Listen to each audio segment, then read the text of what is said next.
គឺស្ដីបងប្អូនទាំងអស់គ្នាថ្ងៃនេះខ្ញុំទិញពោះតាន់ណាបងប្អូនពោះតាន់នៃជ្រូកនេះពោះតាន់ខ្ញុំរឿងទិញសានេះបានពោះនឹងវាធំតិចណាបងប្អូននេះចាចំនួន7ខាំហើយខ្ញុំយកមកឆាជាមួយស្ពៃជូរចំពោះស្ពៃនេះខ្ញុំមាន2គុំអញ្ចឹងហើយខ្ញុំកាត់ស្លឹកចេញខ្ញុំមាននេះខ្ទឹមសចិញ្ច្រាំមានជីវ៉ាន់ស៊ុយហើយនឹងស្លឹកខ្ទឹមនេះស្លឹកខ្ទឹមចំនួនមួយដើមនេះបងប្អូនចាឥឡូវហ្នឹងយើងនឹងយកពោះតាន់របស់យើងយកទៅដាក់ស្ងោរ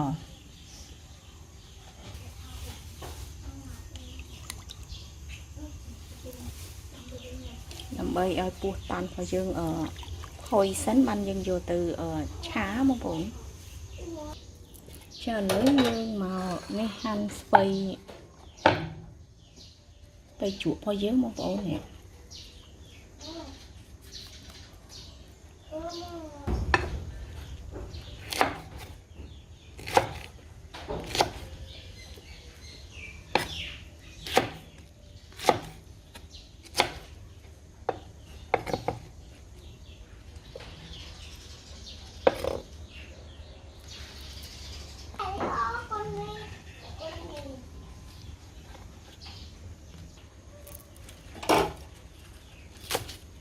តមកយើងយកស្លឹកខ្ទឹមនិងជីវ៉ាន់ស៊ុយយកមកហាន់ណាបងប្អូន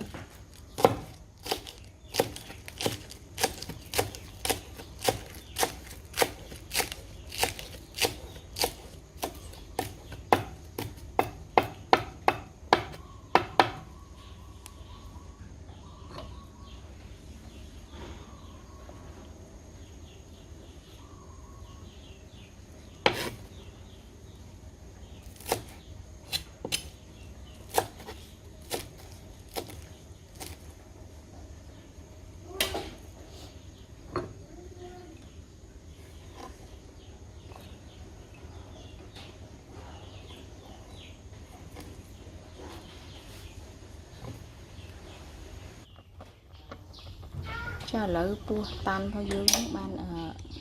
ឆ្អិនហើយឥឡូវខ្ញុំស្រង់ដាក់ចានណាបងប្អូន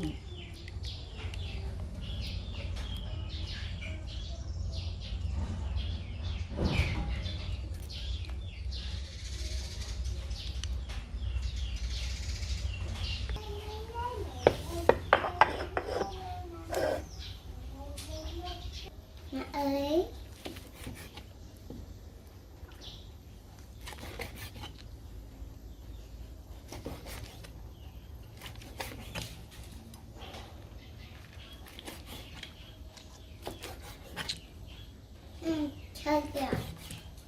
thấy không kìa chân mến ចាយើងហាន់ចឹងណាបងប្អូនដើម្បីយើងយកទៅឆាជាមួយជ្រក់ស្ពៃ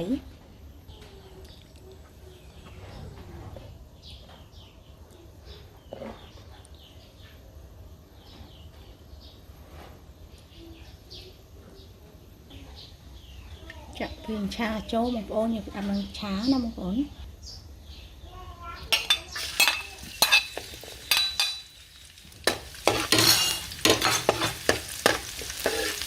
ចាខ្ទឹមយើងឈ្ងុយហើយយើងដាក់ពោះតាន់ចូលណ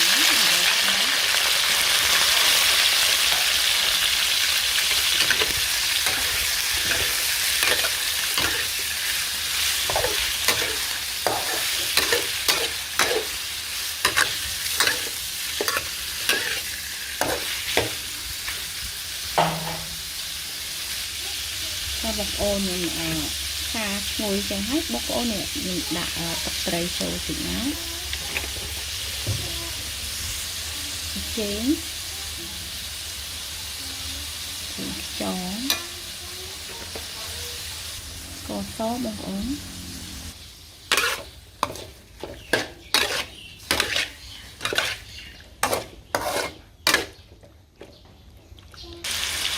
ចាំមកយើងចាក់ស្ពៃជូរចូលណាបងប្អូន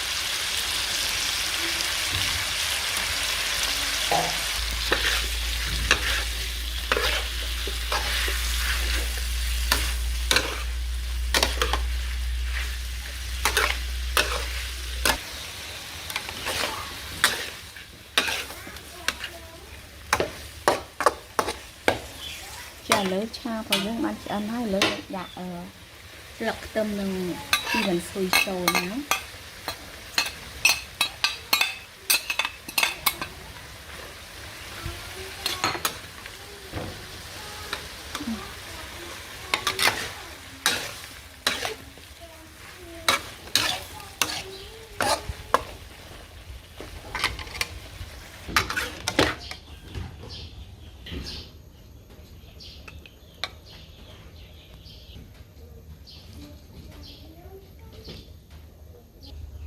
ចាំបងប្អូននេះឆា